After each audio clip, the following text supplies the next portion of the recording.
Assalamualaikum warahmatullahi wabarakatuh. Perkenalkan, nama saya Muhammad Irsan SMAK. Saya dosen tetap Fakultas Ekonomi dan Bisnis Universitas Muhammadiyah Sumatera Utara, program studi Manajemen Perpajakan. Saya mengampu mata kuliah di semester ganjil dan semester genap, diantaranya pengantar akuntansi, administrasi perpajakan, komputer bisnis, dan ketentuan umum dan tata cara perpajakan. Ada satu mata kuliah yang saya menjadi fokus saya, di mana saya menjadi salah satu koordinator pada mata kuliah tersebut, yaitu mata kuliah administrasi perpajakan, yang dimana mata kuliah tersebut mata kuliah wajib di semester ganjil pada mahasiswa administrasi perpajakan yang memiliki beban 3 SKS. Sebelum saya menjelaskan teknik pembelajaran dan capaian pembelajaran, maka dengan ini saya akan menjelaskan bahwasanya mahasiswa manajemen perpajakan, khususnya mata kuliah administrasi perpajakan ini, akan dibekali pengetahuan dan keterampilan tentang perpajakan di Indonesia untuk diimplementasikan sesuai dengan peraturan dan ketentuan perundang-undangan yang berlaku di Indonesia, mulai dari konsep dasar serta ketentuan dan tata cara perpajakan yang berlaku saat ini. Kemudian adapun capaian pada mata kuliah administrasi perpajakan ini adalah, yang pertama, mahasiswa mampu menyelesaikan problem-problem atau kasus-kasus perpajakan pajak penghasilan. Kemudian mahasiswa mampu menyelesaikan dan mengetahui mana objek dan subjek pajak yang akan diselesaikannya pada kasus-kasus pajak yang diberikan.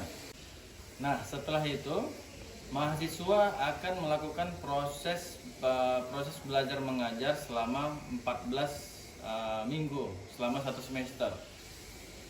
Selama perkuliahan tatap muka 14 minggu tersebut, mahasiswa akan menerima perkuliahan mulai dari diskusi secara langsung, problem case based learning, kelompok belajar, praktek kasus metode kasus perpajakan yang ada di Indonesia. Kemudian di saat pertemuan pertama berlangsung pada saat proses belajar mengajar, saya akan melakukan kontrak kuliahan secara langsung kepada mahasiswa dan mahasiswi, yang dimana akan saya jelaskan sistem penilaian yang akan saya berikan selama 1 semester. Di antaranya mulai dari kehadiran, keterlambatan dalam proses belajar mengajar saat di kelas, penilaian UTS, ujian tengah semester, UAS, ujian akhir semester, penilaian tugas pribadi, penilaian tugas kelompok, dan selanjutnya penilaian kuis yang akan saya lakukan selama 1 semester. Demikianlah pemaparan dari saya. Selanjutnya silahkan menyaksikan video pembelajaran yang akan saya tampilkan.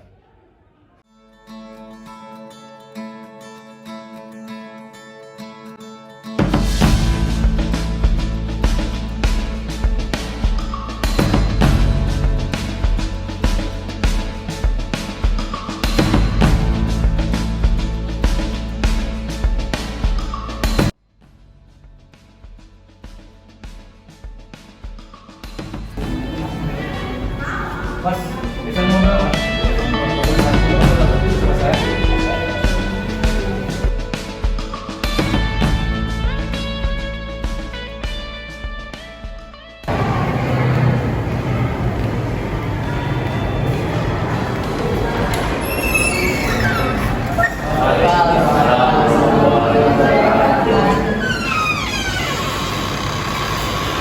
Assalamualaikum warahmatullahi wabarakatuh.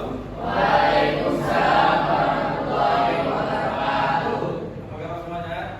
Baik, Pak. Alhamdulillah, baik semuanya ya. Kembali lagi dengan Bapak di mata kuliah pajak pada pagi hari ini. Ya, sebelum kita mulai belajar hari ini, baiknya kita berdoa sesuai agama yang kita masing-masing. Doa dimulai.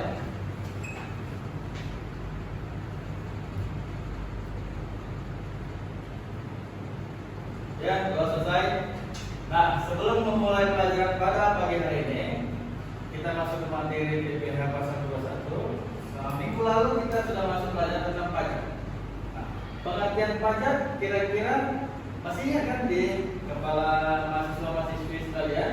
Oke, nah, kira-kira siapa nih yang bisa memberikan penjelasan tentang pajak materi sebelumnya minggu lalu? Ada? Ya, silakan. Perkenalkan, nama saya Nazila Ulfa. Pajak yaitu iuran yang wajib dibayar. Oke, terima kasih Najila. Ada lagi? Ya, silakan. Baik, perkenalkan, nama saya Baisbaran. Menurut saya pajak itu pengertian dari kontribusi yang harus dibayar oleh setiap warga negara kepada negara. Terima kasih. Baik, nah pengertian pajak yang diberikan ataupun yang dijelaskan teman-teman kalian tadi itu benar. Cuman baiknya kita lihat kembali materi pajak itu apa. Nah, di sini dapat diterangkan definisi pajak. Definisi pajak yaitu merupakan kontribusi wajib dari orang atau badan atau yang terhadap negara. Jadi kontribusi yang diberikan oleh badan atau orang pribadi kepada negara yang sifatnya memaksa sesuai dengan undang-undang. Nah, tanpa adanya imbalan secara langsung yang diberikan kepada si WP atau wajib pajak. Jadi kontribusi yang diberikan oleh WP atau badan tidak ada namanya imbalan yang diberikan atas pemberian pajaknya kepada negara. Nah, kemudian hasil pajak itu akan digunakan kepada siapa? Sebesar-besarnya untuk ke negara. Betul sekali. Jadi sebelum kita masuk ke materi selanjutnya, PPh pasal 21, alangkah baiknya kita semua lagi pajak itu apa? Nah, kalau pajak itu kita bantu di definisi pajak itu ada kontribusi wajib. Dan sifatnya apa? Sifat pajak itu wajib, dipaksakan. Berarti kalau dipaksakan, seorang warga negara yang sudah memenuhi kriteria untuk membayar pajak wajib memberikan atau menyetorkan pajak kepada negara. Ya. Nah, selanjutnya kita akan masuk ke materi selanjutnya, yaitu di sini ada penjelasan pajak apa saja nih. Berikut pajak yang dikelola oleh pemerintah pusat. Jadi pajak itu dikelola oleh pemerintah pusat. Jadi pajak itu apa saja nih? Ada pajak penghasilan yang bisa sering kita bahas semalam dan hari ini juga tentang PPh. Kemudian apa lagi? Pajak pertambahan nilai. Apa lagi? Pajak penjualan atas barang mewah. Kemudian bea materai. Kemudian pajak rugi dan bangunan PBB. Perhutanan, pertambangan dan lainnya. Nah, di sini pengertian pajak penghasilan pasal 21 apa? Tertera dijelaskan bahwa peraturan Direktorat Jenderal Pajak per 32/P PJ 2015 adalah pajak penghasilan berupa gaji, upah, honorarium, tunjangan dan pembayaran lainnya dengan nama dalam bentuk apapun sehubungan dengan pekerjaan atau jabatan jasa dan kegiatan yang dilakukan oleh orang-orang pribadi sebagai subjek pajak dalam negeri. Jadi PPh pasal 21 itu dikenakan kepada orang-orang pribadi yang memiliki penghasilan. Jadi ketika warga negara Indonesia tidak memiliki penghasilan, tidak berhak membayar pajak. Jadi ini PPh pasal 21 berarti diatur untuk orang-orang yang sudah memiliki penghasilan. Nah, selanjutnya ini ada diagram juga pemotongan PPh pasal 21 juga dari pemotong. Jadi yang memotong PPh pasal 21 itu bagi orang-orang yang bekerja di instansi, di pemerintahan atau di perusahaan dia bekerja, ada yang memotong. Sama seperti Bapak bekerja di universitas, ada yang pemotong PPh pasal 21 Bapak. Bukan Bapak langsung yang membayar, tapi ada pemotongnya. Siapa sih orang-orang pemotong itu? Di sini dapat kita lihat ada pemberi kerja. Pemberi kerja di perusahaan kah, di instansi kah, masuk ke orang pribadi atau badan dia. Ya. Kemudian ada lagi bendahara atau pemegang kas pemerintah termasuk kedutaan besar di luar negeri. Ini di mana maksudnya? Di perusahaan-perusahaan pemerintahan. Dia kerja di PNS kah, di pemerintahan. Jadi bendahara di pemerintahan itulah yang memotongnya. Nggak sembarangan orang-orang itu bisa ngambil pemotong gaji karyawan untuk bayar pajak PPh pasal 21-nya. Paham? Nah, selanjutnya itu ada dana pensiun penyelenggara jam sostek, badan lain yang membayar JHT, JKN dan yang lain-lainnya. Nah, di perusahaan juga ada pemotongan tentang jam sostek, jaminan untuk pekerja, ada JKN, JHT, dengan hari tua, kemudian yang lain-lainnya. Itu juga menjadi perhitungan pemotongan PPh pasal 21 nantinya. Nah, nanti kita akan bahas gimana praktek perhitungannya. Ini masuk ke teori dulu. Ya, selanjutnya ada orang pribadi yang melakukan usaha praktek bebas serta badan yang membayar honorarium operasional. Kira-kira nanti ada nih pemotongan pajak yang ketika dari pemerintahannya melakukan perjalanan dinas ataupun yang lain, ada perjalanan pembayaran pajaknya. Yang motong siapa? Orang pribadi yang melakukan usaha pekerjaan bebas yang lainnya. Selanjutnya yang terakhir penyelenggara kegiatan termasuk pemerintah, organisasi nasional, internasional, perkumpulan, dan orang pribadi lainnya. Intinya, pembayaran pajak itu ketika kita bekerja di instansi atau perusahaan atau di pemerintahan, ada orang-orang yang pemotongnya langsung, tidak kita, baik bendahara, baik dari pemberi kerjanya ataupun badan. Ya, sampai sini paham? Kecuali kalian ini tidak bekerja di pemerintahan, tidak kerja di perusahaan, tapi kalian mempunyai usaha. Itulah dia dari badan kan? Usaha pribadi, UMKM atau memiliki CV atau PJ sendiri. Yang lainnya ya. Oke? Selanjutnya, nah di sini ada tarif pajak penghasilan PPh pasal 21. Di sini kita masuk langsung mengenai tarif. Tadi kita sudah bahas mengenai struktur ataupun pembagian proses PPh pasal 21. Nah, PPh pasal 21 tadi pajak penghasilan yang dikenakan kepada orang pribadi yang sudah memiliki penghasilan. Nah, sekarang kita lihat berapa sih tarif pajak yang akan dipotong bagi wajib pajak yang memiliki penghasilan. Nih, kita lihat di tabelnya ada. Ini tabel terbaru ya, 2023. Karena sebelum tahun 2023 tarifnya berbeda. Di sini dapat kita lihat penghasilan kena pajak PKP. Kemudian ada tarif pajak. Penghasilan 0 sampai 60 juta rupiah itu akan dikenakan tarif pajak berapa? 5%. 0 sampai 60 juta rupiah dikenakan tarif pajak 5%. Kemudian ada berapa? 60 juta rupiah sampai dengan 250 juta rupiah dikenakan tarif pajak 15%. Kemudian ada berapa? 250 juta sampai dengan 500 juta rupiah dikenakan tarif pajak 25%. Selanjutnya 500 juta rupiah sampai dengan 5 miliar rupiah dikenakan tarif pajak 3%. Dan yang terakhir di atas 5 miliar rupiah tarif pajak yang dikenakan kepada orang pribadi itu berapa? 35%. Jadi di atas 5M berapapun di atas 5M dia tarifnya 35%. Jadi, oke? Nah, jadi pajak itu ada tarif-tarifnya. Jadi semua itu adil. Penghasilan orang yang lebih tinggi maka tarif pajaknya lebih tinggi. Penghasilan yang di bawah maka kriterianya tergantung berapa penghasilan yang didapat selama per tahun. Oke. Nah, selanjutnya, sampai sini udah paham maksudnya kan?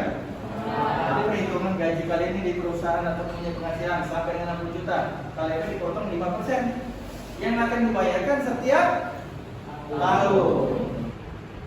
Nah, di sini ada slide yang Bapak tampilkan penghasilan tidak kena pajak. PTKP. Di sini dapat diterangkan bahwa PTKP pertama itu WP wajib pajak sendiri belum menikah, tidak menikah. Nah, di sini diatur mana yang belum menikah, mana yang sudah menikah, mana yang sudah menikah anak. Tarif itu berbeda.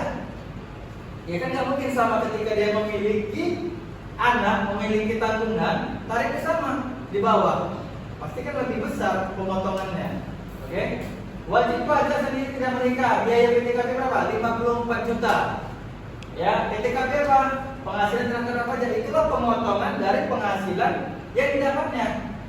Itu pemotongan dia supaya tidak besar pajak yang dikeluarkannya. Nah, kalau wajib pajak sudah menikah 4.500.000 apa maksudnya? Penambahan karena dia sudah menikah. Jadi sudah ada tanggungannya. Satu kan istrinya kan? Jadi tambah setiap penambahan 4.500.000. Masuk lagi tambahan untuk seorang istri bekerja digabungkan dengan penghasilan. Nah, Beda lagi ketika pasangannya itu memiliki penghasilan berbeda dengan suaminya. Gabung nih penghasilan suami, penghasilan istri. Jadi berbeda, kemudian dipotong lagi penambahan PTKP sebesar 54 juta juga.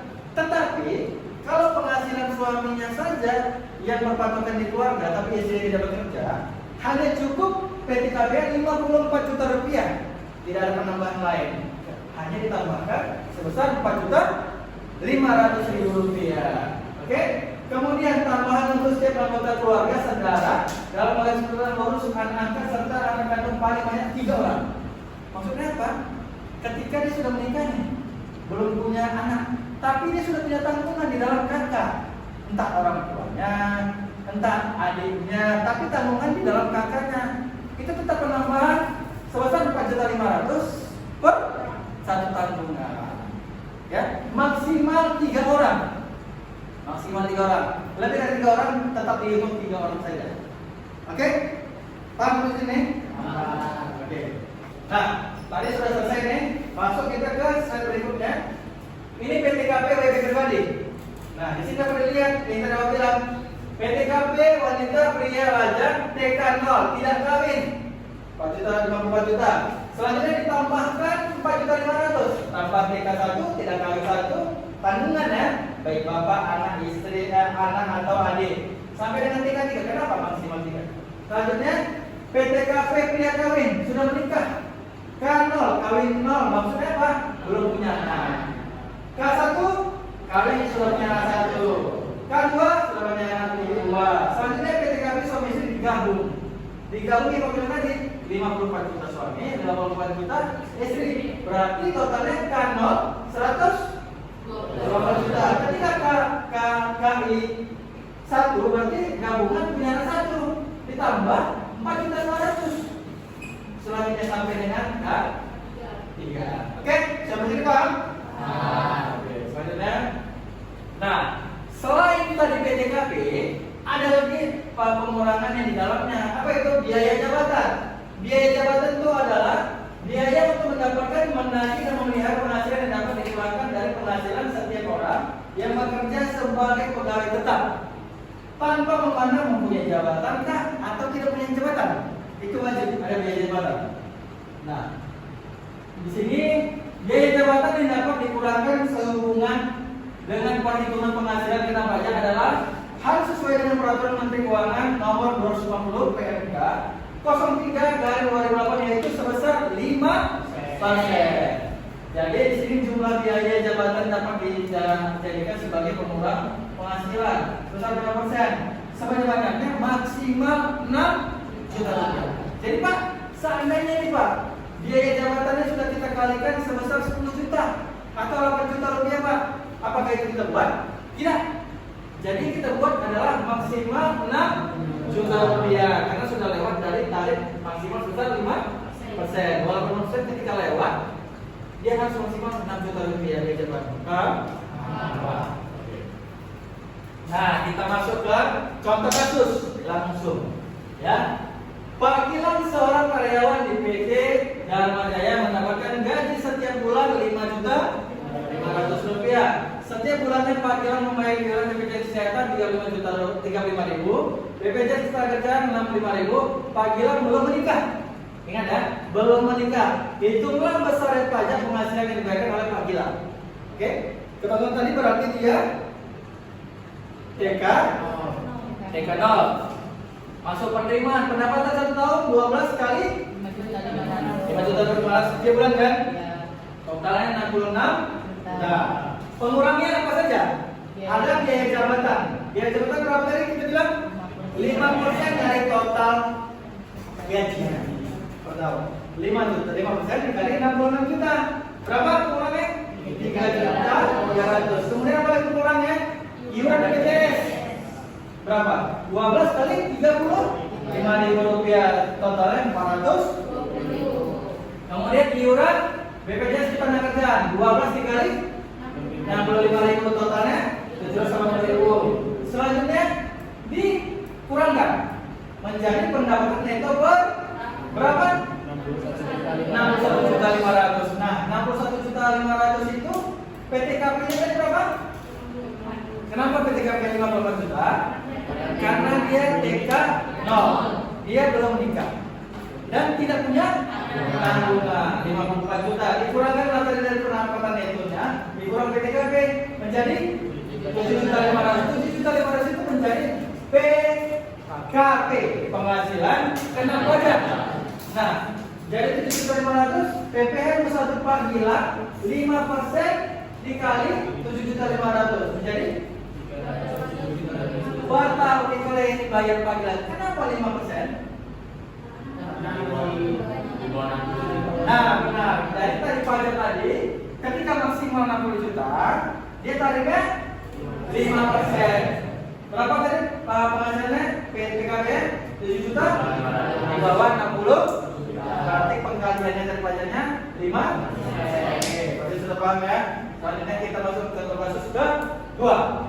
Nah, yang pertama tadi kasus dia belum menikah dan tidak ada tanggungan.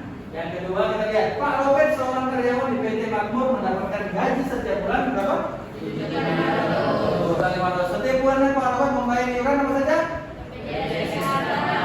Berapa? Kemudian selanjutnya, nah, kemudian di sini dilihat Pak Robert sudah menikah dan belum memiliki anak. Sudah menikah, belum memiliki anak. Itulah besar pajak penghasilan yang dibayarkan Pak Robert per tahun. Oke, perbedaannya yang pertama belum menikah tidak ada tanggungan, dan sekarang Pak Robert sudah menikah tapi tidak memiliki anak. Nah, lihat penerimaannya berapa? 12 kali berapa?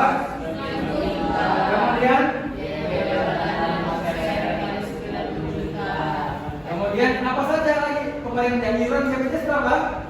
Kesehatan dikali 12. Selanjutnya BPJS selanjutnya 65.000 dikali 12. Totalnya. Kemudian apa lagi pembayarannya? Ya, pensiun berapa?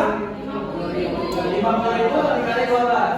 Nah, totalnya itu dikurangkan dari pendapatan pengurangan tadi. Jadi pendapatannya itu berapa?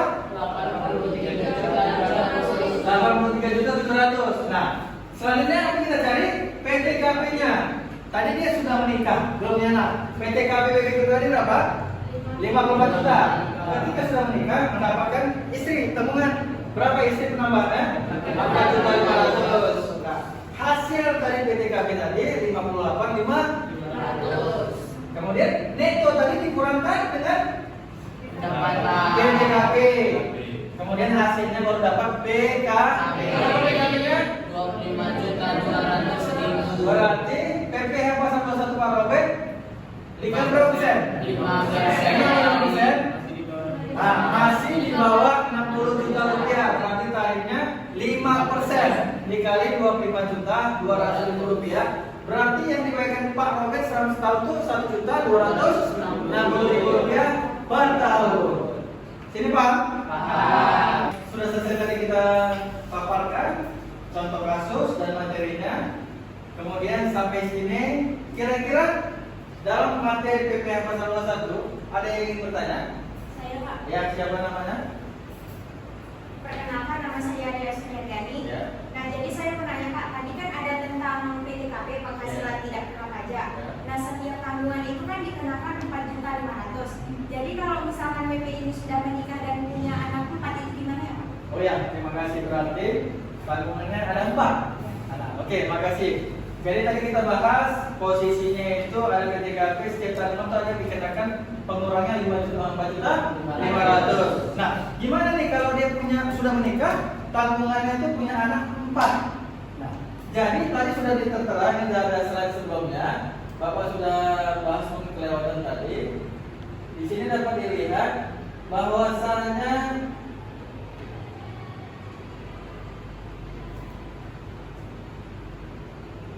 bahwasannya di sini dapat dilihat maksimal itu yang pengurangan itu maksimal 3 orang.